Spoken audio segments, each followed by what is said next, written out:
السلام على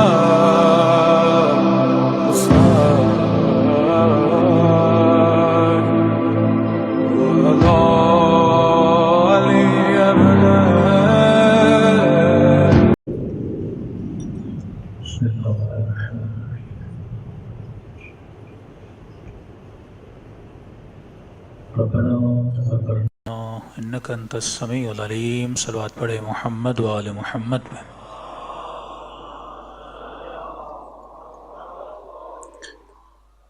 بسم اللہ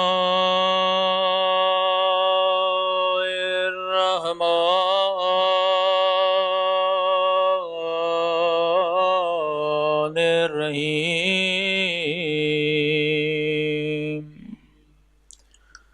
الحمد للہ رب العالمین.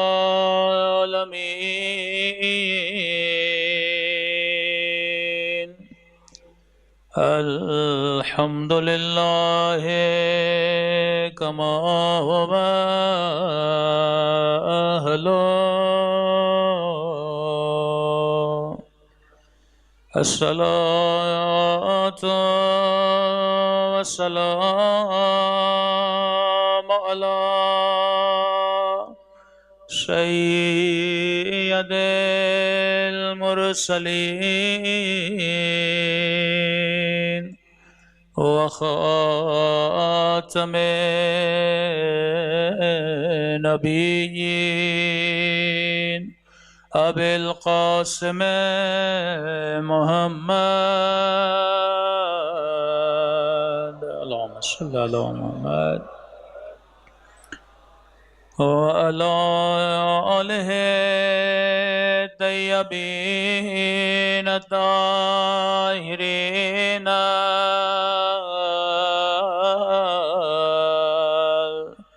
معصومین. سب مل کے اپنے مولا کے ظہور کی دعا. اللہم کل ولیک حجت ابن الحسن صلواتک علیہ وعلا فی هذه الساعة وفي كل وليا وحافظا وقائدا وناصرا ودليلا وعينا حتى تسكن أرضك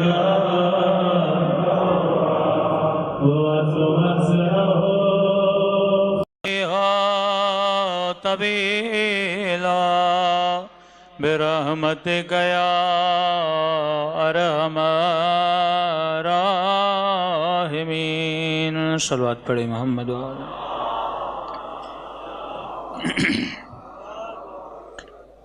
بسم اللہ الرحمن الرحیم. رب اشرح لی صدری ویسر لی امری واحلل عقدۃ من لسانی یفقهوا قولی. اما بعد. بسم اللہ الرحمن الرحیم. قل لا اسألکم علیہ اجرا الا المودۃ فی القربہ. صلوات پڑھے محمد و آل محمد.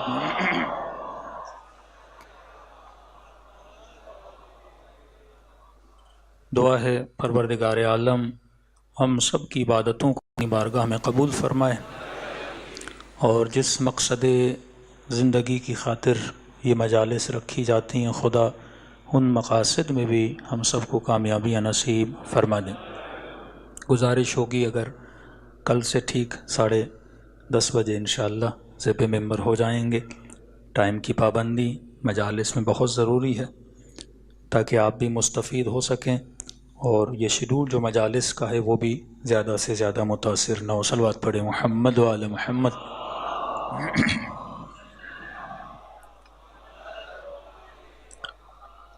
قرآن مجید کی بہت ہی مشہور اور معروف آیت ہے کہ قل لا اسألکم علیہ اجرا الا المودۃ فی القربى۔ اس آیت کا انکار کوئی مسلمان کر نہیں سکتا۔ اے حبیب کہہ دیجئے ہمیں کوئی اجر نہیں چاہیے، بس اگر چاہیے تو اپنی آل کی مودت چاہیے۔ علماء فرماتے ہیں اکثر شیعیان اہل بیت پہ ایک اعتراض یہ ہوتا ہے کہ آپ اپنی مجلسیں کیوں کرواتے ہیں، کبھی شہادت کی کبھی ولادت کی۔ بیچارے سیکیورٹی دینے والے بھی پریشان ہوتے ہیں، ظاہر ہر مجلس میں ان کو انتظامات کرنے ہوتے ہیں کہ چلو محرم کا سلسلہ اپنی جگہ، اب ایام فاطمیہ، پھر رجب میں ولادتیں، پھر شعبان میں ولادتیں، پھر رمضان میں شہادتیں، تو کہتے اتنی مجلسوں کی ضرورت کیا ہے؟ ہمارے بھی تو فنکشنز ہوتے ہیں، پروگرامز ہوتے ہیں، بڑے کم ہیں، سال میں ایک ہی عید میلاد النبی کا پروگرام ہو جاتا ہے، لیکن یہاں تو ہر مہینے میں کوئی نہ کوئی پروگرام ہے۔ تو اس کا ایک جواب علمی جواب ہے، اور وہ جواب بہترین جواب ہے جو آپ قرآن کی اس آیت کی روشنی سے اور روح سے ان کو دے سکتے ہیں۔ ایک مرتبہ کوئی آپ سے کہے کہ آپ کہاں جا رہے ہو، آپ کہیں کہ مجلس میں جا رہا ہوں، لیکن علماء فرماتے ہیں اگر کوئی غیر پوچھے کہ بھائی کہاں جا رہے ہو، تو یہ نہ کہا کرو کہ مجلس میں جا رہا ہوں، بلکہ بتایا کرو میں اجر رسالت کو ادا کرنے جا رہا ہوں۔ مجلس دراصل اجر رسالت ہے کہ رسول خدا نے ان نمازوں کے بدلے میں، ان سجدوں کے بدلے میں یہ احکامات جو ہمیں اور امت کو سکھائے، اس کا اجر کیا دینا ہے رسول کو؟ کہ میں پیسوں کا محتاج نہیں، نہ تیری دعاؤں کا محتاج ہوں، اگر مجھے کوئی چیز چاہیے تو وہ کیا ہے؟ میری آل سے مودت کرتے ہوئے نظر آنا۔ اب مودت کے تقاضے ہوتے ہیں، اگر آپ اپنے بھائی کو بولیں کہ بھائی آپ سے بڑا پیار ہے، لیکن انچولی کی گلیوں میں جو آپ کو گالیاں دیتا ہے وہ اس سے بڑا پیار ہے، تو بھائی کہے گا اسے محبت نہیں کہتے، اسے منافقت کہتے ہیں۔ محبت یہ ہے اگر مجھ سے پیار ہے تو میرے دشمن سے پیار نہیں ہونا چاہیے۔ محبت یہ ہے اگر مجھ سے پیار ہے، جس نے مجھے دکھ دیے ہیں اس سے عشق نہیں ہونا چاہیے۔ تو یہ تو عشق اہل بیت کی بات ہے۔ خدا بھی کہتا ہے کہ اگر مجھ سے پیار کرنا ہے تو پہلے شیطان سے براءت کرو۔ اب کوئی کہ نہیں پروردگارہ بسم اللہ الرحمن الرحیم تو پڑھوں گا لیکن اعوذ باللہ نہیں پڑھوں گا، تو کہے گا یہ محبت کسی کام کی نہیں ہے۔ پہلے یہ بتا تو میرے دشمن سے کتنی دشمنی رکھتا ہے، تو میرے دشمن سے کتنا بغض رکھتا ہے۔ تبھی رسول نے فرمایا هل الدین الا الحب والبغض، کیا دین محبت اور نفرت کے علاوہ کسی اور چیز کا نام ہے؟ میں تو کہوں گا کیا انسان بھی محبت اور نفرت کے علاوہ کسی اور چیز کا نام ہے؟ رات کے اس پہر میں آپ سب فرش عزا پہ جمع ہوئے، وہ کون سی چیز ہے جس نے آپ کو کھینچ کے حسین کے فرش پہ بٹھایا؟ اس کا نام ہے محبت۔ محبت کی وجہ سے اس بدن میں توانائی آتی ہے۔ آپ کا بیٹا بیمار ہو، پوری پوری رات ہاسپٹل میں جاگو گے، ماں پوری پوری رات اپنے بیٹے کے لیے جاگتی ہے، بیٹے کی پڑھائی کے لیے اپنے پیٹ کو کاٹ کر بھی بندہ کہتا ہے میری اولاد اچھے سے اچھے اسکول میں پڑھے۔ بھائی یہ محبت پڑوس کے بچے کے لیے کیوں نہیں؟ یہ محبت بھائی کے بچے کے لیے کیوں نہیں؟ یہ محبت کسی اور کی اولاد کے لیے کیوں نہیں؟ کیونکہ اپنی اولاد سے سب سے زیادہ پیار ہوتا ہے۔ جب پیار ہوتا ہے تب جا کے قربانی کا جذبہ پیدا ہوتا ہے۔ کراچی سے تو کوئی پیدل حیدرآباد چل کے دکھائے، زیادہ نہیں انچولی سے پیدل کوئی سیویو تک چل کے دکھائے، بندہ کہتا نہیں جانا۔ ہاں ہوں شاید کچھ پاگل جو چلے بھی جائیں، لیکن عقل مند کہے گا جب گاڑی ہے، جب بس ہے، میں پیدل کیوں جاؤں؟ لیکن آؤ وادی کربلا میں لوگ کوفے سے پیدل چل کے کربلا کی طرف جاتے ہیں۔ وہاں وہ تکلیف کیوں نہیں آتی، وہاں وہ درد کیوں نہیں آتی؟ کیونکہ محبت درد کو بھلانا سکھاتی ہے، محبت تکلیف کو بھلانا سکھاتی ہے۔ محبت میں اتنی طاقت ہے، اگر یہ حسین سے ہو جائے تو بندے کو اور بنا دیتی ہے، اور اگر یزید سے ہو جائے تو بندے کو شمر بنا دیتی ہے۔ یہ نہیں کہ صرف آپ علی ابن ابی طالب سے محبت کرتے ہیں، یہ بھی دنیا کا ماجرا بڑا عجیب ہے۔ ایک طرف علی سے محبت کرنے والے، دوسری طرف جس نے علی کو برا بھلا کہا اس سے محبت کرنے والے بھی ہیں۔ یہ محبت کے سمندر میں آپ مچھلیوں کو نکال نہیں سکتے۔ دیکھیے نا، ایک مچھلی چھوٹی مچھلی کو کھاتی ہے، اسی عالم میں کچھ حیوان سبزے کو کھاتے ہیں اور کچھ ایسے حیوان ہیں جو ان حیوانوں کو کھاتے ہیں۔ اللہ آپ کو کیا دکھا رہا ہے؟ یہ نہیں ہو سکتا کہ ہم سب کو بولیں کہ ان کے دل میں عشق علی ابن ابی طالب آ جائے، نہیں، یہ ہر انسان کے مزاج اور اس کے پسند ہے کہ وہ کس سے عشق کرتا ہے، کس سے عشق نہیں کرتا۔ اللہ دشمن عشق نہیں ہے، دشمن محبت نہیں ہے، وہ کہتا محبت کر پر عاقلانہ محبت کر، جاہلانہ محبت نہ کر۔ میری دربار میں محبت کی بڑی قیمت ہے، لیکن جب قیامت میں تو آئے، میں تجھ سے پوچھوں تو نے کس سے محبت کی، تیرے پاس جواب عقل ہونا چاہیے۔ تو نے کس کو سجدہ کیا، جواب عقل ہونا چاہیے۔ تبھی کہا کہ اصول دین میں تقلید حرام ہے، اصول دین میں تحقیق واجب ہے۔ وہ قیامت کے دن اس پہ خوش نہیں ہوگا کہ تم نے اللہ کو سجدہ کیا ہے، وہ اس پہ خوش نہیں ہوگا تم نے محمد کا کلمہ پڑھا ہے، وہ اس پہ خوش نہیں ہوگا تم نے علی کی ولایت کا اقرار کیا ہے۔ وہ سوال یہ کرے گا اگر مجھے سجدہ کیا تھا تو کیوں کیا تھا؟ بندہ تو بولے پروردگارا تجھے تو خوش ہونا چاہیے، میں نے تجھے سجدہ کیا ہے۔ کہا نہیں، تیرے سجدے تقلیدی تھے، تحقیقی نہیں تھے۔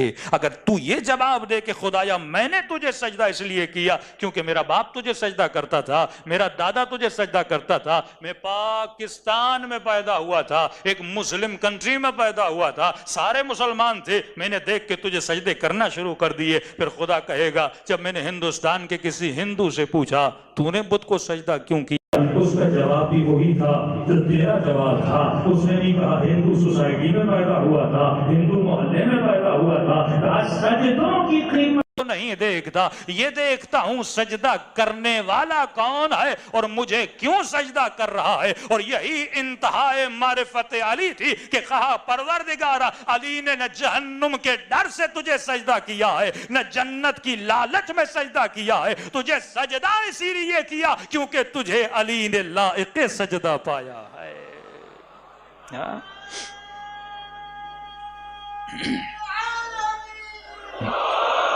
یہ جواب عقل ہے، جواب نقل نہیں ہے۔ کئی ایسے مولوی اور مفتی ہوں گے جو جنت کی لالچ میں عبادت کر رہے ہوں گے، اور کچھ ایسے بھی ہوں گے جو جہنم کے خوف سے اللہ کو سجدہ کرتے ہوں گے۔ لیکن کہا کہ اے خدایا حقیقت میں تجھے سجدہ اس لیے ہے کیونکہ تو لائق سجدہ ہے۔ تو محبت اگر عاقلانہ ہے تو قیمت ہے، اگر جاہلانہ ہے، اگر ہوا و ہوس کی بنیاد پر ہے، اگر مال و دولت کی بنیاد پر ہے، اگر شہوت کی بنیاد پر ہے، اگر رشتہ داریوں کی بنیاد پر ہے، تو اس محبت کی کوئی قیمت نہیں ہے۔ قیمت تب ہے جب تو غیر سے بھی محبت کرے، نہ ناتا ہو نہ رشتہ ہو، پر محبت کرے حق کی خاطر۔ سلمان عرب نہیں تھا، عجم تھا، پر عاشق علی تھا۔ زبیر عرب ہے، عجم نہیں ہے، پر علی کے مقابلے میں کھڑا ہے۔ ہم ذرا تاریخی چیزوں کو عبرت کی نگاہ سے دیکھیں۔ ایک ہمارے ممبر کا سب سے بڑا مسئلہ یہ ہے کہ ہم نے تاریخی واقعات کو اپنی ذات کے لیے استعمال کرنا شروع کر دیا۔ ہمیشہ بولتا ہوں اگر مولا کے فضائل بیان ہوں شیعوں میں تو شیعہ خوش ہوں گے۔ خوش ہونے کی وجہ کیا ہے؟ ذات کی محبت۔ ایک مرتبہ میں مولا کے فضائل سن کے خوش ہوتا ہوں علی کی وجہ سے، ایک مرتبہ ذات کی وجہ سے۔ ذات کی وجہ سے کیسے؟ کیونکہ علی میرے مولا ہیں، میرے مولا ہیں۔ تبھی جب اپنے مولا کی تعریف سنتا ہوں تو کیا ہوتا ہوں؟ خوش ہوتا ہوں۔ ایک مرتبہ خوش ہوتا ہوں کیونکہ علی امام برحق ہے، حق کی وجہ سے خوش ہوتا ہوں۔ یہ سائیکولوجیکلی ایک پرابلم ہے، جب جو میرا عقیدہ ہے جب اس کی تعریف ہوتی ہے مجمع گھٹنوں کے بل کھڑا ہو جاتا ہے۔ یہ اس لیے کھڑا نہیں ہو رہا کیونکہ علی کی تعریف ہو رہی ہے، یہ اس لیے کھڑا ہو رہا ہے کیونکہ اس کے عقیدے کی تعریف ہو رہی ہے۔ اسی طرح جب دشمن اہل بیت پہ لعن و طعن ہوتا ہے اس پہ بھی ہم خوش ہوتے ہیں کیونکہ وہ میرے عقیدے کیا مخالف ہے۔ اسی طرح دوسروں کی محفل میں جائیں گے یہی عالم ہوگا، یہاں سے تعصب جنم لیتا ہے۔ فرمایا عقیدہ اگر عقل کی بنیاد پر ہو تو میں نے اسے ماننا چاہیے، اگر عقل کی بنیاد پہ نہیں ہو تو میں نے اسے کیا کرنی چاہیے؟ دوری اختیار کرنی چاہیے۔ لیکن اسی جگہ پہ فضائل ہو مجمع خوش، تبرہ ہو مجمع خوش، لیکن اسی جگہ پہ اسی مولا علی کا جس کی فضیلت سن کے مجمع گھٹنوں کے بل کھڑا ہوا اور امام نے کہا من سخف بصلاته لن ینال شفاعتنا، جو نماز نہ پڑھے، نہیں کہا جو نماز کو خفیف سمجھے اسے علی کی شفاعت نصیب نہیں ہوگی. یہاں بندہ چپ ہو جاتا ہے، یہاں تو چپ کیوں ہوا؟ یہ بھی تو علی کا فرمان ہے، اس پر بھی تو خوشی کا اعلان کر، اس پر بھی تو ہوا کر، اس پر بھی تو سکا. نہیں مولانا اس کا تعلق میری ذات سے ہے. مطلب مولوی کو ایسے مجمع میں بٹھا دیا جائے جہاں پر ایک بندے کی بھی داڑھی نہ ہو اور ٹاپک دیا جائے مولانا داڑھی پہ پڑھنا ہے، مولوی پڑھے گا؟ اسے پتا ہے یہ ڈائریکٹ اٹیک ہے اس بندے کی ذات پر، اور جب ذات پہ اٹیک ہوتا ہے بندے کو پسند نہیں آتا. مولا فرماتے ہیں عقل مند کی نشانی ہے اپنا عیب سن کے خوش ہوتا ہے اور بتانے والے کا شکریہ ادا کرتا ہے کہ تیرا شکریہ تو نے مجھے میرا عیب بتایا. یہ تربیت علی نے سلمان کی، ابو ذر کی، مالک اشتر کی کہ جب سلمان بیٹھے تھے کچھ سلمان کے ساتھیوں نے کہا کہ سلمان کی جو داڑھی تھی وہ تھوڑی تکونی تھی، کم داڑھی ہوتی ہے جیسے چائنیز وغیرہ کی، سلمان کی داڑھی تھوڑی تھی. کہ سلمان بتا تیری داڑھی اچھی ہے یا بکرے کی داڑھی اچھی ہے؟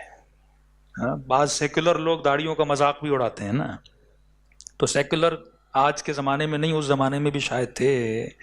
کہ سلمان تیری داڑھی اچھی ہے یا بکرے کی داڑھی اچھی ہے؟ سلمان نے غصہ نہیں کیا، ذات کی خاطر، حب ذات جب بندہ اپنی ختم کر دیتا ہے نا، غصہ اللہ کی خاطر، بغض اللہ کی خاطر، میری ذات کیا ہوتی ہے.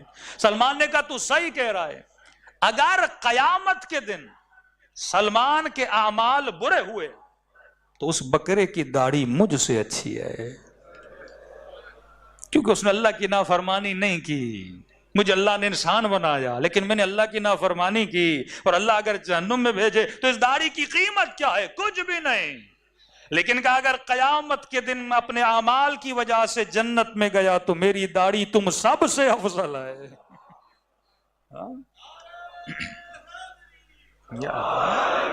اصل قیمت ہے کہ بندہ محبت کرے تو عاقلانہ. آج یہ جنگ نہیں کہ مجھے علی سے محبت ہے، فلاں کو وطنی شام والے سے محبت ہے، اسے مثلا سیدہ سے محبت ہے، اور فلاں کو قاتل سیدہ سے محبت ہے. سوال ہی ہے تجھے محبت ہے تو کیوں ہے؟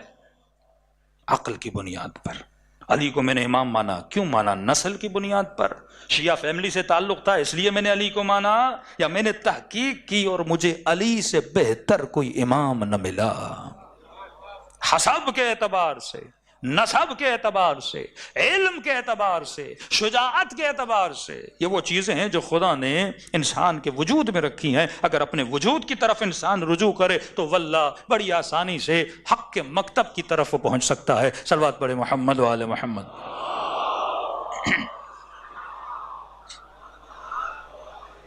آج تمہیدی گفتگو ہے، میں تھوڑی تمہید باندھ رہا ہوں تاکہ آپ کو فلسفہ محبت سمجھ آ جائے. کہ حل الدین الا الحب والبغض. کیوں فرمایا کہ علی تیری محبت ایمان ہے، تیرا بغض نفاق ہے. علی کی محبت نہیں، کیونکہ علی کے وجود میں اور ظرف علی ابن ابی طالب بے خدا کی محبت سمائی ہوئی ہے. کئی تاریخی واقعات جب ہم سنتے ہیں تو بعض اوقات سوالات ذہن میں پیدا ہوتے ہیں. نہ سیدہ نے، نہ مولا علی نے، نہ امام حسن نے، نہ امام حسین نے کبھی بھی اپنی ذات کی خاطر انہوں نے کسی سے محبت نہیں کی. کہ ایک بندہ ڈیلی آئے اور مولا کے ہاتھوں کو چومے اور مولا کو بخن بخن بولے اور علی کی تعریفیں کرے اور مولا اس کا عاشق بن جائے، قطعاً یہ ممکن نہیں تھا. کہ محبت خدا کے لیے، نفرت خدا کے لیے. تبھی جس نے ابن ملجم نے سر پہ ضربت ماری تو کہا میرے لال حسن اگر علی بچ گیا تو علی معاف کر دے گا. ضربت ماری ہے سر پر، کہ معاف کر دوں گا. اپنی ذات کی خاطر علی کسی سے نفرت نہیں کرتے، اپنی ذات کی خاطر علی کسی سے محبت نہیں کرتے. تبھی جب چہرے پہ لعاب دہن پھینکا تو فوراً علی کھڑے ہو گئے. کھڑے ہونے کی وجہ کیا تھی؟ جب میری توہین ہوئی تو میری ذات شامل ہو گئی. علی کے ہر عمل میں خلوص ہے. تبھی فرمایا ضربت علی یوم الخندق افضل من عبادت الثقلین. علی کی ایک ضربت عبادت ثقلین سے افضل ہے. کیوں؟ کیونکہ علی کی ضربت میں خلوص ہے، ملاوٹ نہیں ہے. اور کچھ ایسے تھے جو جنگ میں بھی گئے، بعد میں مارے بھی گئے. فلاں نے کہا یا رسول اللہ جنتی ہے، کہ اللہ کی راہ میں نہیں مارا گیا، خچر کی راہ میں مارا گیا ہے. مرے تو دونوں، لیکن ایک بندہ وہ ہے جو کسی خچر کی لالچ میں گیا کہ میں فلاں کافر سے خچر لوں گا اور مال غنیمت میں یہ چیز مجھے مل جائے گی. فرمایا محبت خالص. قرآن کہتا ہے یوم تری المؤمنون والمؤمنات یسعی نورہم بین ایدیہم وبایمانہم. قیامت کے دن کچھ ایسے لوگوں کو لایا جائے گا جن کے چہروں سے نور ٹپک رہا ہوگا. اب یہ وہ لوگ ہیں جو جنتیوں کی لائن میں کھڑے ہیں. عالم محشر کی بات نہیں ہو رہی. جنت میں جانے والوں کی لائن میں کچھ ایسے لوگ لائے جائیں گے جن کے چہروں سے نور ٹپک رہا ہوگا. پوچھنے والے پوچھیں گے، جنتی پوچھیں گے ہم بھی جنتی ہیں، ہم نے بھی بڑے اچھے اعمال انجام دیے، لیکن یہ کون ہے جن کے چہروں سے نور نکل رہا ہے؟ کیا ولی ہے؟ آواز آئے گی نہیں. کیا نبی ہے؟ آواز آئے گی نہیں. کیا امام ہے؟ آواز آئے گی نہیں. اللہ کہے گا جا کر ان سے پوچھو جن کے چہروں سے نور نکل رہا ہے. یہ نورانی چہرے لے کر وہاں جانا یہ بھی عالم برکت ہے. جب آپ وضو کرتے ہیں نا تو مستحب ہے جب چہرے پر پانی ڈالا جائے تو دعا کرو اللہم بیض وجہی یوم تسود الوجوہ. اے خدا اس دن میرے چہرے کو سفید کرنا جب چہروں کو کالک ملی جائے گی. اللہ کہے گا جا کر ان سے پوچھو. یہ آگے بڑھیں گے. کیا امام ہو؟ نہیں. کیا ولی ہو؟ نہیں.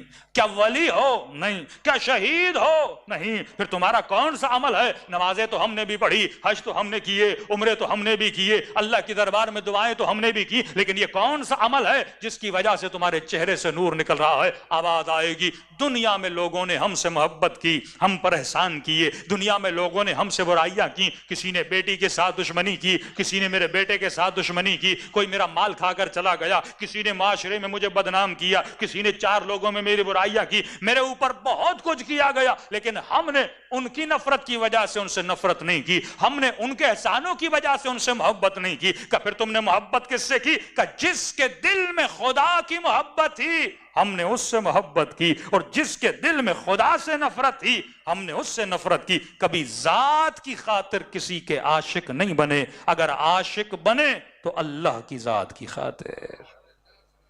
اب آؤ دعا یا رفع کھولو، امام حسین کے جملے پڑھو. بے مخی و عروقی و عینی و جلدی. مولا حسین فرماتے ہیں اے خدا میرے وجود کا ذرہ ذرہ، اگر سائنٹیفکلی بولا جائے تو فرماتے ہیں اے پروردگار میرے وجود کا ایک سیل بھی اگر میرے وجود میں ہے وہ تیری محبت میں چل رہا ہے. اور حسین نے صرف کہا نہیں، خاک کے کربلا پہ اپنے خون کو بہا کر بتایا کہ یہ خون اللہ کی محبت میں بہہ رہا ہے. اب فلسفہ حسینیت اور فلسفہ علوی سمجھ میں آتا ہے کہ ہو رایا ذرہ برابر حسین کے چہرے پہ شکن نہیں ہے. راستہ روکا، مولا اگر پہنچ جاتے کوفے میں پورا، لیکن وہ ہور جب آتا ہے ذرہ برابر امام کے چہرے پہ غصہ نہیں ہے، سینے سے لگاتے ہیں، استقبال کرتے ہیں. کیوں؟ کیونکہ ہور نے اگر برا کیا تھا تو حسین کے ساتھ کیا تھا.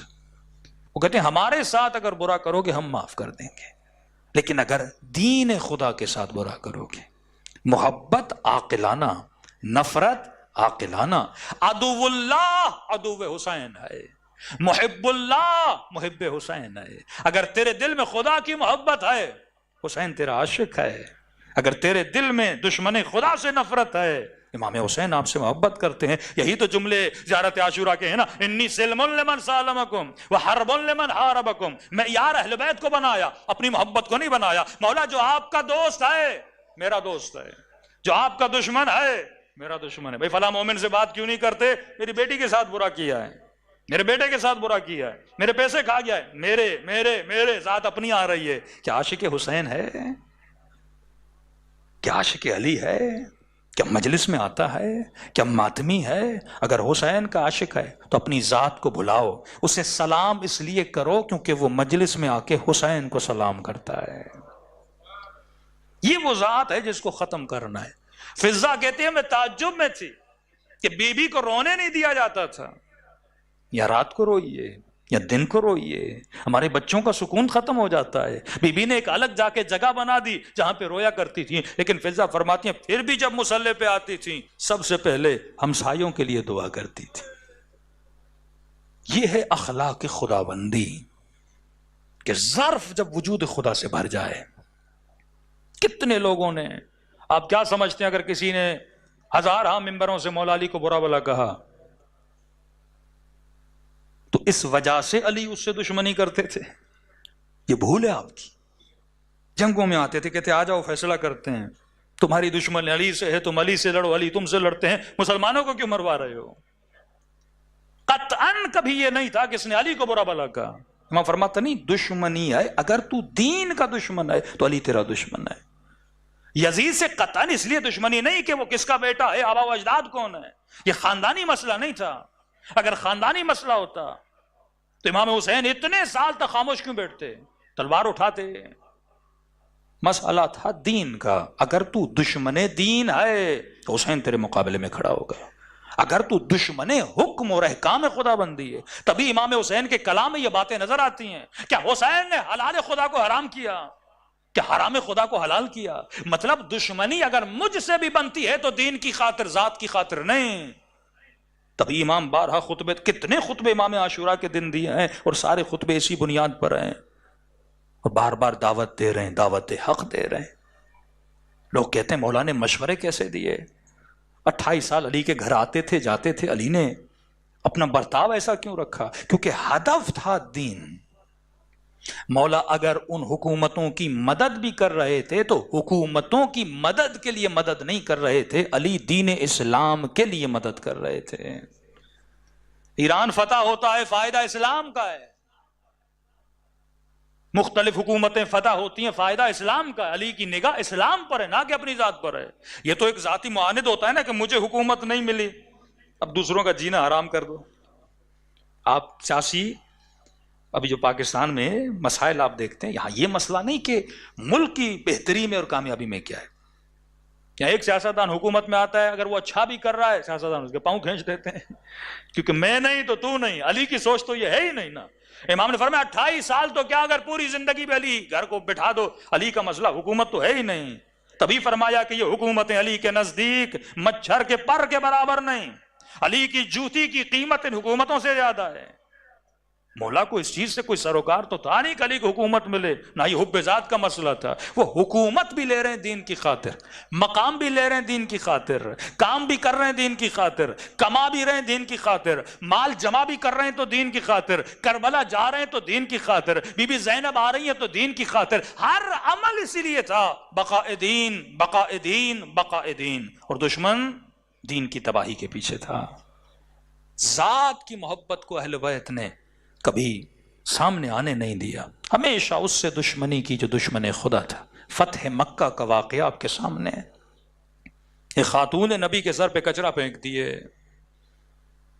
بھائی آپ کی اگر ایک بندہ آپ کو زندگی میں ایک گالی دے، پوری زندگی مومن سے بات نہیں کرتا. مولانا 4 لوگوں میں میری بے عزتی کی، میری بیٹی کو ذلیل کر کے گھر سے نکالا تھا، میں اس بندے کے ساتھ ہاتھ ملاؤں. ذات کی محبت، قیامت میں تیرا چہرہ نورانی نہیں بنے گا. ذات کی دشمنی کو ختم کر، اپنی ذات کو فنا میں ڈال دے. وَيَبْقَى وَجْهُ رَبُّكَ ذُو الْجَلَالِ وَالْإِكْرَامِ. بقا محبت خدا کو ہے، بقا عشق خدا کو ہے. کیا علی سے زیادہ تو عزیز ہے؟ کیا مالک اشتر کے زیادہ تو عزیز ہے؟ کیا سلمان فارسی سے زیادہ تو عزیز ہے؟ اپنی محبتوں کو ختم کیا اور رشتے کر کے بتایا کہ محبت کس کی وجہ سے ہے؟ خدا کی وجہ سے. سر پہ کچرا پھینکتی رہی، لیکن جب بیمار ہوئی تو رسول عیادت کے لیے گئے. پریشان ہو گئی، اے محمد میں کچرا پھینکتی تھی، ایک بار نہیں روز. اور یہ بھی بڑی عجیب بات ہے، نبی گلی بھی نہیں بدلتے تھے. کہا تو اپنے کردار پہ باقی رہ، محمد اپنے کردار پہ باقی رہے گا. دیکھیں تو ظلم کتنا کرتا ہے. امام حسین نے کھلی آفر دی، سیدہ نے دشمنوں کو کھلی آفر دی، جتنا ظلم کر سکتے ہو. ہم بھی تو دیکھیں تیرے ظلم کی انتہا کیا ہے، اور تم بھی تو دیکھو اہل بیت کے صبر کی انتہا کیا ہے. کچرا پھینکتی رہی، اسی کی عیادت کے لیے جاتے ہیں اور تعجب سے کہتی ہے میں نے تو کچرا پھینکا، آپ عیادت کے لیے آئے. فرمایا جو تو کر رہی تھی وہ تیرا کردار تھا، جو میں کر رہا ہوں وہ میرا کردار ہے. یہ بھی روایت میرے چوتھے امام سے منقول ہے. کسی نے کہا مولا ایک شخص آیا ہے مدینے میں، اس کے پاس رہنے کے لیے گھر نہیں، مسافر ہے، بھوکا ہے. امام نے کہا لاؤ. پہلے زمانے میں گھر بڑے ہوتے تھے، ایک گھر تھا امام کا، وہاں جا کے اسے رکھو. 2 یا 3 دن رہا، کھایا پیا، جب جانے لگا تو امام آئے، پوچھا سواری ہے تیرے پاس؟ کہا نہیں۔ غلام کو کہا گھوڑا بھی اسے دو۔ جب یہ گھوڑا لے کر جانے لگا نا تو کہنے لگا کہ علی ابن الحسین لگتا ہے تو نے مجھے پہچانا نہیں۔ امام نے کہا تیری بھول ہے، میں نے تجھے پہچانا۔ کہا کون ہوں میں؟ کہا تو وہی ہے جس نے اکبر کے سینے میں برچھی ماری تھی۔ کہا اتنا کچھ جاننے کے بعد بھائی کے ساتھ میں نے برا کیا تھا؟ امام نے کہا کہ اس وقت ہم تیرے مہمان تھے، اس وقت تو میرا مہمان ہے، میں نے وہ کیا جو مہمان کے ساتھ کرنا چاہیے، وہ تیرا کردار تھا، یہ علی کے بچوں کا کردار ہے۔ آپ اختلافات سے دورہ نکل کر مسلمان کو 2 اخلاق دکھائیے۔ ایک اخلاق ہے اولاد علی کا اور اولاد فاطمہ کا سلام اللہ علیہا، ایک اخلاق ہے بنو امیہ کا، اور آج تک یہ دونوں اخلاق چلتے ہوئے آ رہے ہیں۔ کربلا میں اخلاق حسین، سامنے سے اخلاق ابن سعد اور اخلاق شمر اور اخلاق یزید ہے، پیچھے آئے اخلاق علی ابن ابی طالب اور دوسری طرف اخلاق امیر شام ہے، اور پیچھے آئے اخلاق رسول اور پھر اخلاق ہے ابو جہل کا، ابو لہب کا۔ ایک لکیر کھینچ دی گئی، اللہ نے تجھے عقل دی ہے، دونوں اخلاقوں کو دیکھو۔ جب یہ تھے تو انہوں نے کیا کیا، جب وہ تھے تو انہوں نے کیا کیا۔ میں نے محرم کی مجالس میں جنگ صفین کا ایک ٹکڑا بیان کیا تھا کہ مولا کے لشکر پر جب امیر شام کے لشکر والوں نے، پانی تھا، ایک سارے لشکر والے آتے تھے پانی پیتے تھے، پانی تو مسلمان پہ بند نہیں کرتا، لیکن انہوں نے کیا کیا، پورے پانی پہ قابض ہو گئے۔ کئی دنوں تک مولا کے لشکر والوں کے پاس پانی نہیں تھا۔ دیکھیے اخلاق جنگ صفین سے شروع ہوا، کربلا تک گیا، اور امام حسین کربلا کے میدان میں جب جناب علی اصغر کی شہادت ہوئی، خون جب مٹھی میں آیا نا، چلو میں آیا، تو آسمان کی طرف دیکھا کہ نانا قیامت میں ان کی شکایت کروں گا، اگر اس دن وہ نہ ہوا ہوتا آج میرے ہاتھوں میں اصغر کا خون نہ ہوتا۔ ابتدا جہاں سے ہوتی ہے ایک چنگاری لگتی ہے، پھر اس کو بجھانا ناممکن ہو جاتا ہے۔ جنگ صفین پورے پانی پہ قابض ہو گئے، علی والوں کے لشکر پر پانی بند، مولا علی نے اٹیک کیا، حملہ کیا، پورے پانی پہ قابض ہو گئے۔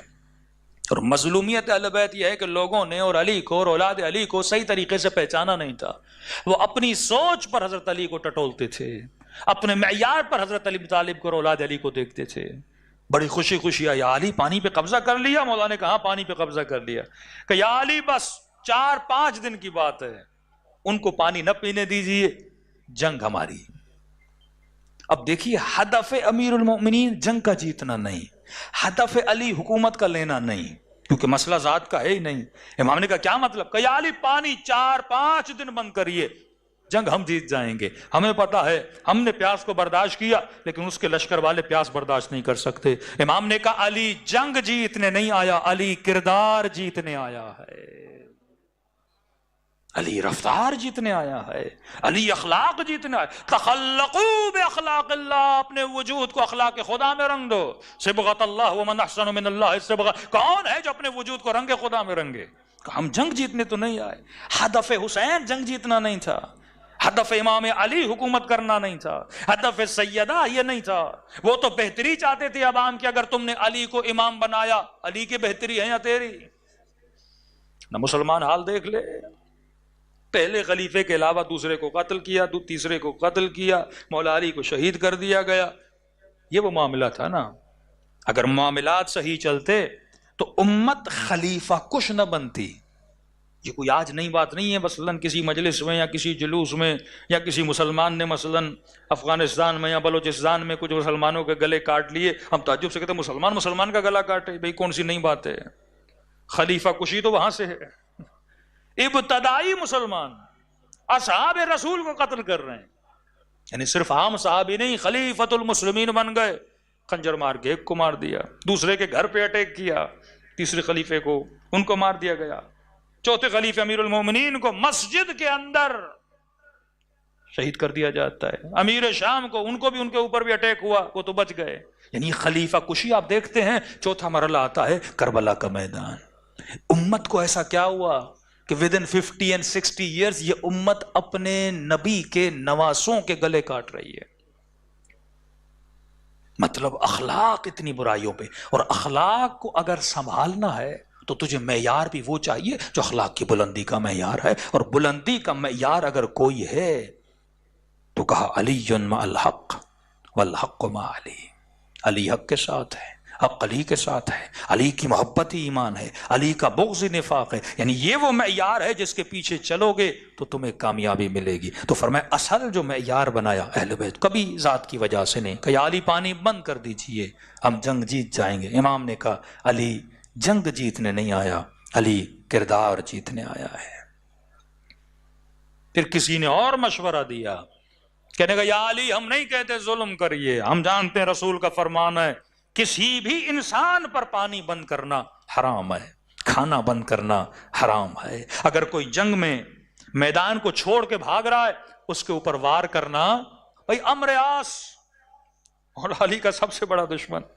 اسی جنگ میں اس نے اپنے بدن سے لباس اتارا اور میدان کو چھوڑ. اب لباس نہ بھی اتارتا تو مولا نہ مارتے اسے، کیونکہ حکم جنگ ہے. اگر کوئی پیٹ دے کے میدان سے بھاگے تو حکم رسول ہے کہ اس کے اوپر اٹیک نہ کیا کرو، کیونکہ وہ بھاگ رہا ہے. یا جو ہتھیار ڈال دے اسے بھی قتل نہ کرو، اسے اسیر بنا دو. اور اس نے تو لباس بھی اتار دیا. اور علی کی وہ آنکھیں جو کبھی بے حیائی پہ پڑی نہیں تھیں، یہ پاک آنکھیں ہیں، یہ کیسے اس وجود کو دیکھتی. مولا نے وہیں پہ اپنے چہرے کو پھیر لیا. وہ کام کر رہے تھے، ان کا اخلاق تھا. یہاں اخلاق علی ابن ابی طالب تھا. اور کسی نے کہا یا علی چلیے ظلم نہ کریے. چلو جتنا انہوں نے ظلم کیا اتنا ہی کر لیجئے. اگر اس نے 3 دن پانی بند کیا تھا، یا علی آپ بھی 3 دن پانی بند کریے. بس یہ سننا تھا. علی کے چہرے پہ جلال کے آثار نمایاں ہوئے. کہا تم کہنا کیا چاہتے ہو؟ جو اس نے کیا وہ علی کرے. پھر یہ بتا ابی طالب کے بیٹے میں اور ابو سفیان کے بیٹے میں فرق کیا رہ جائے گا؟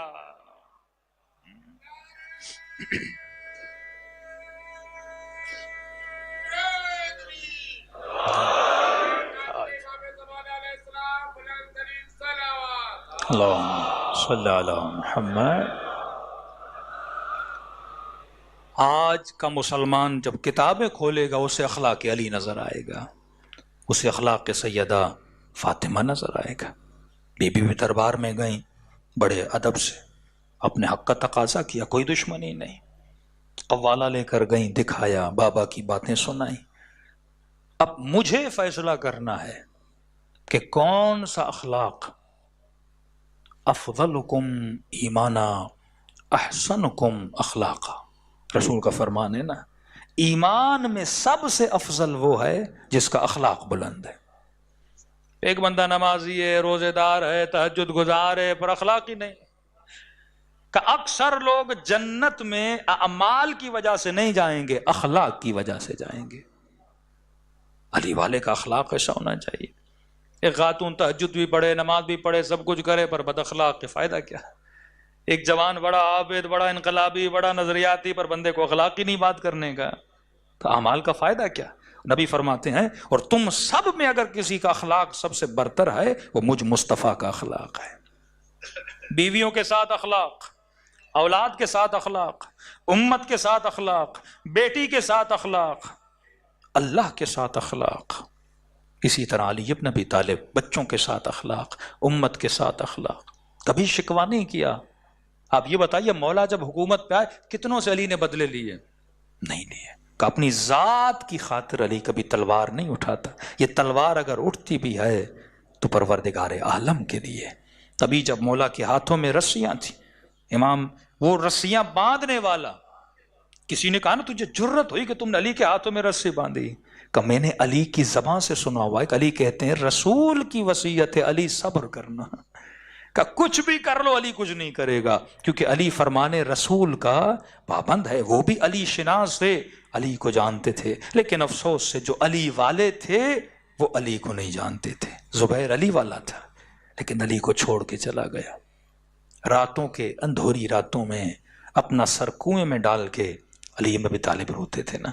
یہ رونا اپنی ذات کے لیے نہیں تھا، امت کے لیے. کہ فرمایا میں جنت کے لیے بلا رہا ہوں لیکن بضد ہیں جہنم میں جانے کے لیے۔ آپ یہ مت سمجھیں کہ امام حسین اگر کوئی اپنا صحابی شہید ہوتا تھا تو مولا کو دکھ ہوتا تھا، لیکن اگر کوئی مخالف بھی مرتا تھا تو یہ بھی ایک دکھ کی کیفیت ہے اہل بیت کے لیے کہ ایک بندہ جہنمی بن گیا، کہ ایک اور حسین کی طرف آ رہا ہے۔ کیا خوشی کا عالم امام حسین کا، سینے سے لگا رہے بھیا اور حسین کے سینے سے لگ جائے۔ ایک بندہ بھی اگر ان کے پاس آتا ہے وہ مقصد امامت پورا ہو جاتا ہے۔ ایک بندہ بھی اگر رسول خدا کے ہاتھوں پہ کلمہ پڑھتا ہے مقصد نبوت پورا ہوتا ہے۔ ایک بندہ بھی اگر اللہ کی اطاعت کرتا ہے یہ پوری کائنات کے بنانے کا مقصد پورا ہوتا ہے، اور مجلس حسین اسی مقصد کو پورا کرتی ہے۔ صلوات پڑھے محمد و آل محمد۔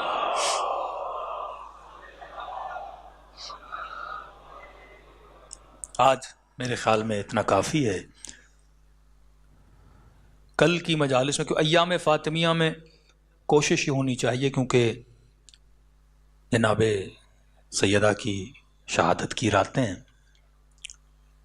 مردوں کے لیے تو اسوہ حسنہ بہت ہیں، مولا علی ہیں، 12 امام ہیں، رسول خدا ہیں، عورتوں کے لیے بھی یہ اسوہ حسنہ ہے، لیکن ایک عورت کے لیے کمپلیٹ اسوہ حسنہ ہوتی ہے۔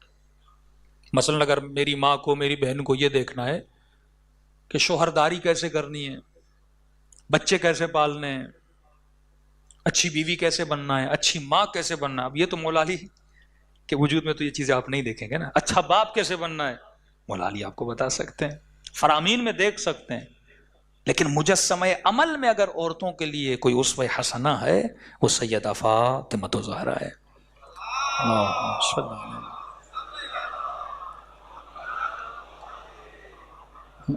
اور جن کے لیے لقب ہے سیدۃ نساء العالمین، یہ شیعہ سنی دونوں میں، اگر تمام کائنات کی عورتوں کی سردار ہے، بی بی ہیں، اس میں مریم ہے، اس میں آسیہ ہیں، انکلوڈ اس میں بی بی سیدہ کی والدہ ہیں، تمام عورتوں کے لیے اگر کوئی سیدہ ہے، کوئی اسوہ حسنہ ہے، وہ سیدہ فاطمہ ہے۔ مطلب ایک کمپلیٹ وجود ہے جس میں خطا نہیں۔ اسوہ وہ ہوتا ہے جس میں خطا نہ ہو، کبھی بھی بری چیز کو اسوہ نہیں بنایا جاتا، جس میں خامیاں ہوں اسے اسوہ نہیں بنایا جاتا، جو بہترین ہو اسے رول ماڈل بنایا جاتا ہے، تو سیدہ اسوہ حسنہ ہے۔ اب یہاں پہ جو غلطی ہوتی ہے وہ انسان خود کو پہچاننے میں بعض اوقات غلطی کرتا ہے۔ بارہا کہا کہ من عرف نفسہ فقد عرف ربہ۔ آج سب سے بڑا کلیش مرد اور عورت میں کرایا جا رہا ہے۔ بہترین معاشرہ وہ ہوتا ہے جن معاشروں میں عورتیں بہترین ہوتی ہیں، بدترین معاشرہ وہ ہوتا ہے جن معاشروں کی عورتیں بدترین ہوتی ہیں۔ کسی معاشرے کو اعلیٰ ترین مزاج دینا ہے، اس معاشرے کی عورت کو اعلیٰ ترین مقام دو۔ کس معاشرے کو پس بنانا ہے، اس معاشرے کی عورتوں کو پستی کی طرف بھیج دو۔ اگر عباس بنے تو ام البنین کی گود کا اثر ہے۔ حسن و حسین اگر امام ہیں تو سیدہ فاطمہ الزہرا کی وجہ سے، وہ تربیت سیدہ ہے نا۔ ایک ایسی گود میں ہی شجر امامت پل سکتا ہے۔ اب اس مزاج کو ہم نے سمجھنا ہے۔ آج سب سے زیادہ اٹیک مردوں پر نہیں ہے، عورتوں پر ہے۔ یہ دشمن کی ایک پالیسی میں سے ایک پالیسی ہے کہ معاشرے کو تباہ کرنا ہے، اس معاشرے کی عورتوں کو تباہ کرو۔ اور یہاں پہ ہمیں دیکھنا ہے کہ بی بی نے اگر گھر کے نظام کو بچایا تو کیسے بچایا۔ ایک عورت کی ذمہ داری کربلا میں کیا تھی؟ سیدہ زینب کی صورت میں ولایت کے دفاع میں سیدہ فاطمہ کی ذمہ داری آپ دیکھیے۔ یہ تو جب تاریخ کے اوراق کو پلٹ کے پڑھا جاتا ہے تو بندہ پریشان ہو جاتا ہے۔ عرب کے معاشرے میں، مدینے کی سوسائٹی میں سیدہ کس عنوان سے مشہور تھی؟ آپ کہتے ہیں انچولی کے فلاں محلے میں فلاں خاتون بڑی نیک ہے، بعض کہتے ہیں فلاں خاتون بڑی تہجد گزار ہے، بعض کہتے ہیں مولانا فلاں خاتون فلاں محلے میں فلاں کی والدہ بڑی مجلسیں کرواتی ہے۔ کسی نہ کسی عنوان سے انسان مشہور ہوتا ہے، فلاں ٹیچر ہے، فلاں پروفیسر ہے، فلاں ڈاکٹر ہے، فلاں نمازی ہے۔ بی بی مدینے کے معاشرے میں کس عنوان سے سب سے زیادہ جانی جاتی تھی، پہچانی جاتی تھی؟ تو مدینے والے سیدہ کو ایک عابدہ کی صورت میں دیکھتے تھے، ایک زاہدہ کی صورت میں دیکھتے تھے۔ یہ سنتے تھے واقعات کہ ایک نابینا گھر میں گیا، اور رسول نے کہا بیٹی یہ دیکھ نہیں رہا، اس سے حجاب کیسا؟ فرمایا بابا وہ نہیں دیکھ رہا، میں تو دیکھ رہی ہوں. مطلب مجھے یہ بھی نہیں پسند کہ میرے وجود کی خوشبو بھی کسی نامحرم تک جائے. پھر وصیت کہ فضا حبش میں عورتوں کو کیسے دفنایا جاتا ہے، یہ چیز سیدہ نے شروع کی، حیا کا مظہر، عفت کا مظہر. فرمایا بی بی ہمارے یہاں صندوق بنایا جاتا ہے. بی بی نے اپنی زندگی میں اپنا صندوق بنوایا. جنازہ رات میں اٹھا، افراد کم ہیں، پورا مدینہ شریک نہیں ہے. سوال تو بنتا ہے نا بی بی جب لوگ نہیں ہے، رات ہے، اندھیرا ہے، کون سی لائٹس تھیں؟ لیکن مظہر حیا کا لائٹس نہیں ہے. مجھے تو پتا ہے میرا جنازہ اٹھنے والا ہے، میں نے تو اپنا خیال کرنا ہے. کبھی بھی صندوق میں کیوں؟ کب میں نہیں چاہتی کسی نامحرم کو بھی. انسان کا بدن ہے نا، پتا چلتا ہے پتلا ہے، موٹا ہے، لمبائی کیا ہے، چوڑائی کیا ہے. میں نہیں چاہتی کوئی نامحرم یہ بھی جانے. یہ وہ شہرت تھی بی بی کی مدینے میں، ایک پاکیزہ خاتون، کسی کے سامنے نہ آنے والی، مصلی پہ بیٹھ کر عبادتیں کرنے والی. مدینے اور مکے کی عورتوں کو اگر مسائل آتے تھے بی بی سے جا کے پوچھتی تھی، شرعی مسائل کا جواب، فقہی مسائل کا جواب، شوہرداری کے سوالات کا جواب. کسی کو کوئی ایشو آیا فوراً سیدہ کے پاس، مفسر قرآن، تفسیر قرآن بیان کرنے والی. کہتے دشمن کی پلاننگ میں بھی یہ نہیں تھا کہ ہم علی کے در پہ جائیں گے اور نبی کی بیٹی آئے گی جو حجاب اللہ ہے، جس نے کبھی کسی سے کلام نہیں کیا، کسی نامحرم سے کوئی بات نہیں کی. جب مسجد میں جا رہی تھی اپنا حق مانگنے، آگے بھی عورتیں پیچھے بھی عورتیں رکھیں. کسی نے پوچھا بی بی نے ایسا کیوں کیا؟ کہ جب چل رہی تھی تو نہیں چاہ رہی تھی میرے قدموں کے نشانوں کو بھی کوئی دیکھے. عورتیں پیچھے آئیں گی، وہ نشان مٹتے جائیں گے. مسجد میں پردہ لگایا گیا. پہلے اپنی کنیز کو بولا کلام کرو، کلام کیا کہ نبی کی بیٹی یہ کہہ رہی ہے یہ حق ہے. جب نہیں مانا تو خود بولنا شروع ہوئی. کہتے پہلی مرتبہ جب نبی کی بیٹی کا آواز سنا تو سارے مسجد والے رونے لگے. آج کیا ضرورت پڑی کہ مصطفیٰ کی بیٹی کلام کر رہی ہے؟ کبھی نہیں سوچا تھا. آج آپ کے گھر کے دروازے پر بھی گھنٹی بجے تو مر جاتا ہے دروازہ کھولنے نا. عام گھر کی بات، یہ سیدہ کا گھر ہے، کسی نے سوچا نہیں تھا بی بی آئیں گی. یہ تو پلاننگ میں تھا ہی نہیں. کتنی زحمت اٹھانی پڑے، گھر کو آگ لگانی پڑے، اور اتنا جھگڑا ہو. یہ انہوں نے کہا آسانی سے جائیں گے، حضرت علی آئیں گے ان کو لے کے چلے جائیں گے. یہ تو آتی نہیں ہے کسی سے بات کرنے. اب جب دروازے پر آئے نا تو ایک شاکنگ مومنٹ تھا ان کے لیے، نبی کی بیٹی کیسے آ گئی. جب پیچھے سے آواز دی کہ علی کو بلایا، انہوں نے سمجھا کوئی کنیز دروازے پہ کھڑی ہے. کہ مجھے پہچانو، میں فاطمہ ہوں، میں حسنین کی ماں ہوں. یہ وہی دروازہ ہے جہاں نبی سلام کرتے تھے. کیا تم میرے مقام کو نہیں جانتے؟ میرے احترام میں میرے بابا کھڑے ہو جاتے تھے. ایک بددہن شخص اس دروازے کے پیچھے تھا. کفائن اگر بیٹی ہو تو کیا ہوا؟ کہ اگر علی نہیں آئیں گے تو کیا کرو گے؟ کہ دروازہ توڑ دیں گے. کہ شرم نہیں آتی؟ میں دروازے کے پیچھے ہوں، تجھے پتا ہے میں تیرے دو جو بچے میرے گھر کے اندر ہیں. کبھی وقت ملا تو اس شخص کا شجرہ بھی بیان کیا جائے. بددہن تھا. کہ کیا ہوا اگر نبی کی بیٹی ہو؟ ہمیں حکم ملا ہے کسی بھی صورت میں علی کو لے جانا ہے. پھر وہ ہوا جو ہونا نہیں چاہیے تھا. واللہ اگر مدینے میں آگ نہ لگتی تو کبھی کربلا میں آگ نہ لگتی. واللہ اگر مدینے میں پسلیاں نہ توڑی جاتی، قسم ہے خدا کی اگر مدینے میں پسلیاں نہ ٹوٹتی نا تو وہ شخص کبھی ابن زیاد کو نہ کہتا کہ ابن زیاد جب لاشوں پہ گھوڑے دوڑا رہا تھا مجھے حسین کے پسلیوں کے ٹوٹنے کی آواز آئی تھی. ذرا مسلمان سوچ کے تو بتائے یہ جسارت شروع کہاں سے ہوئی؟ جب ایک رسم پڑ جاتی ہے نا، وہ رسم بار بار دہرائی جاتی ہے. کئی علماء اس بات پہ ڈر ڈر کے بیان کرتے ہیں. کتنا ظلم ہوا سیدہ پہ، بندہ پریشان ہوتا ہے، یہ بھی بیان کرے نہ کرے. لیکن مصیبت کربلا کو دیکھ کر پڑھنے والے کو تھوڑی جرأت ملتی ہے کہ اگر کربلا میں تماچے نہ لگتے،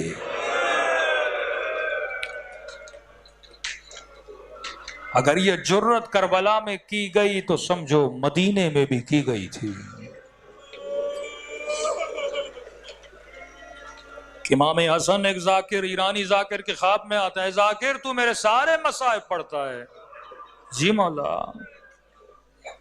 کبھی میرے شیعوں کو میری اصلی مصیبت بھی تو سنا.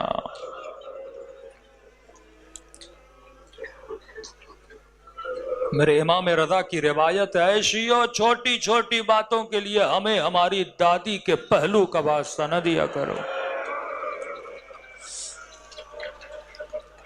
گھر میں تھوڑی پریشانی آئی، ہاتھوں کو اٹھا کے خدا کو ٹوٹی پسلیوں کا واسطہ نہ دیا کرو. کہ ہر مصیبت برداشت کرتے ہیں پر مدینے کی مصیبت برداشت نہیں ہوتی.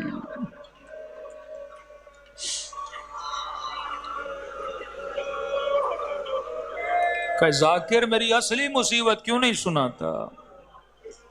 کہ مولا میں آپ کے سارے مصائب پڑھتا ہوں. مرد اگر پریشان ہو، اس کی ہمراز، اس کی ہمدم اس کی بیوی ہوتی ہے. حسن اتنے مظلوم تھے کہ اپنی بیوی نے زہر دیا. مولا میں سناتا ہوں جگر کے ٹکڑے باہر آئے. مولا میں بتاتا ہوں یہ واحد امام ہے جس کو 2 مرتبہ کفن دیا گیا. جب جنازہ گھر آیا نا تو بی بی زینب نے کہا کہ حسن میں نے تو سفید کفن پہنایا تھا، یہ خون میں رنگین کس نے کیا؟ کہ ذاکر یہ سارے میرے مصائب آئے پر میرے شیعوں کو بتا میری اصل مصیبت مدینے کی گلی میں ہے. کہ حسین بھی تھے لیکن حسین چھوٹا تھا، میں بڑا تھا. کہ مولا مدینے کی گلی میں کیا ہوا؟ کہ میں چھوٹا تھا، فریادیں کر رہا تھا کوئی آئے میری اماں کو بچائے.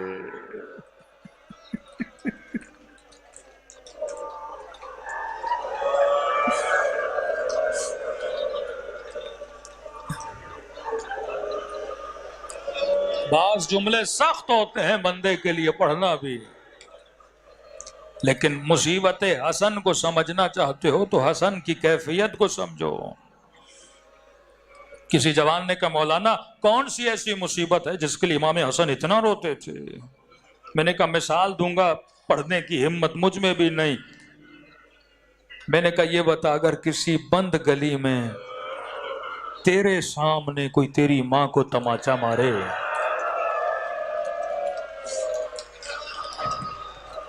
یہ سننا تھا، جوان رونے لگا. کہ مولانا دعا کری اللہ موت دے، یہ منظر نہ دکھائے. میں نے کہا پوری زندگی حسن روتے رہے، راستے بدل بدل کے مدینے میں چلتے رہے، کہیں اس کے چہرے پہ نگاہ نہ پڑے کیونکہ ماں کا چہرہ حسن کو یاد آتا تھا.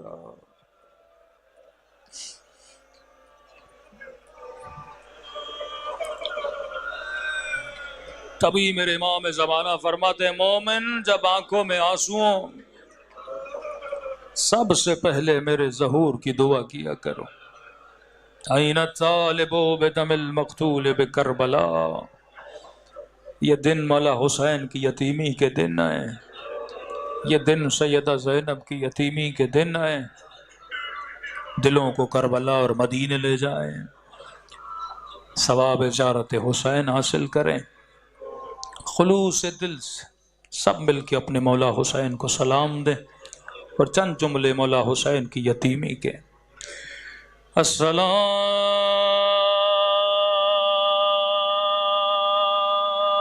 علی الحسين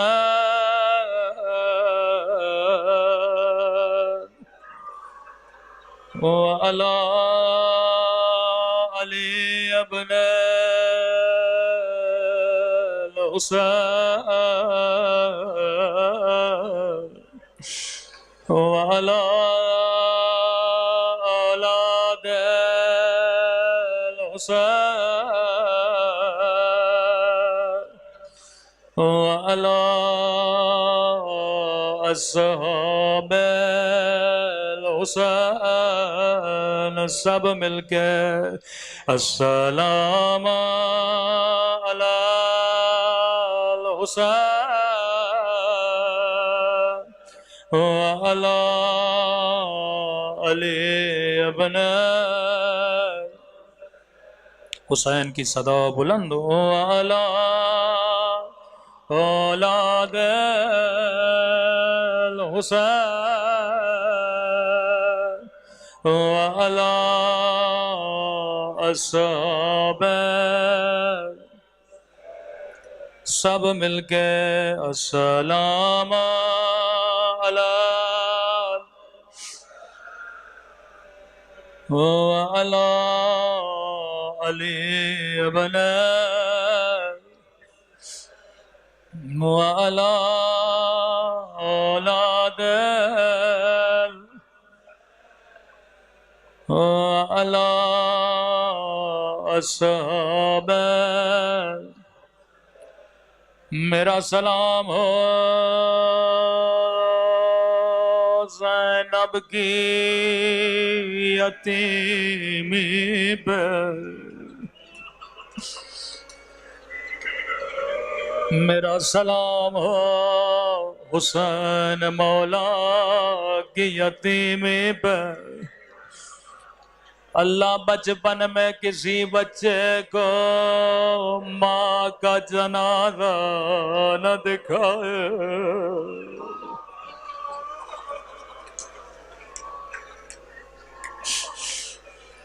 اللہ بچپن میں کسی بچے کو ماں کی جھکی کمر نہ دکھائے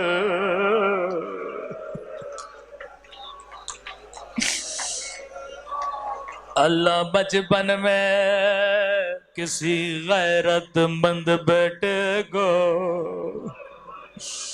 ماں کے چہرے کے نیلے رخسار نہ دکھائے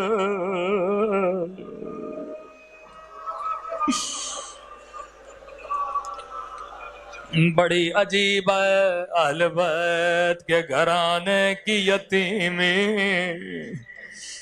بڑے بچے اس گھرانے میں یتیم ہوئے آپ نے سنا مولا کے صحابی نے امام حسن سے کہا مولا حسن جب بھی مسجد جاتے ہیں لمبا راستہ لیتے ہیں آج اس گلی سے چلیے یہ مسجد کے بڑی قریب ہے رو کے کہنے لگے اس گھر میں اس کا گھر ہے اس گلی میں اس کا گھر ہے جس نے اماں پہ آگ کا دروازہ گرایا حسن مولا میں قربان آپ کی محبت پہ جس نے ماں پہ دروازہ گرایا کبھی اس کا چہرہ دیکھنا پسند نہیں کیا لیکن آئے کربلا کربلا ایک 4 سالہ یتیم بچے کرے تو کیا کرے بابا کا قاتل سامنے ہے کبھی بابا کے سر کو نوک نیزہ سے مارتا تھا کبھی بچی کے سامنے بابا کے ہونٹوں پہ چھڑے مارتا تھا رو کے کہتی تھی نہ مار نہ مار میرے 3 دن کا پیاسا بابا،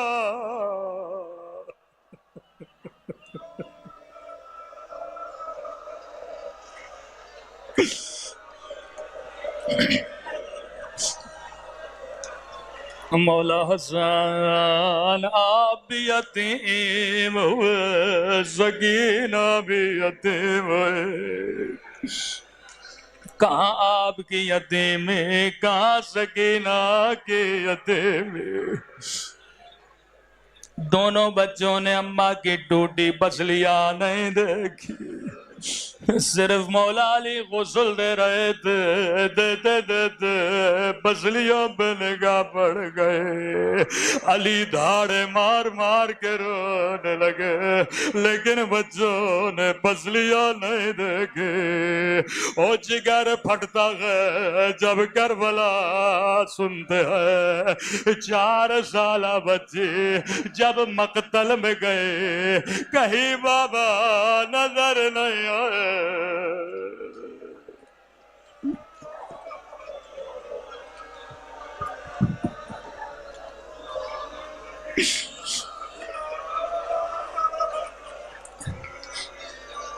جب بچپن میں نے روایت سنی، میں نے اپنے استاد سے کہا بھلا بچی نے بابا کو کیسے نہیں پہچانا؟ جو بچی بابا کے سینے پہ سوتی تھی، یہ کیسے ممکن ہے بیٹی باپ کو نہ پہچانے؟ انہوں نے کہا میرے لال، بدن 2 چیزوں سے پہچانا جاتا ہے، یا بدن لباس سے پہچانا جاتا ہے، یا بدن سر سے پہچانا جاتا ہے۔ بچی جب مقتل میں گئے، بدن پہ سر موجود نہیں تھا، بدن پہ لباس موجود نہیں تھا۔ کبھی بچی ادھر دوڑے، کبھی بچی ادھر دوڑے، جب تھک کے زمین پہ بیٹھی، کٹی ہوئی گردن سے آواز آئے الہیہ الہیہ، او میری تھکی ہوئی سکینہ، او میری یتیم بچے، بابا کے سینے پہ سو جا۔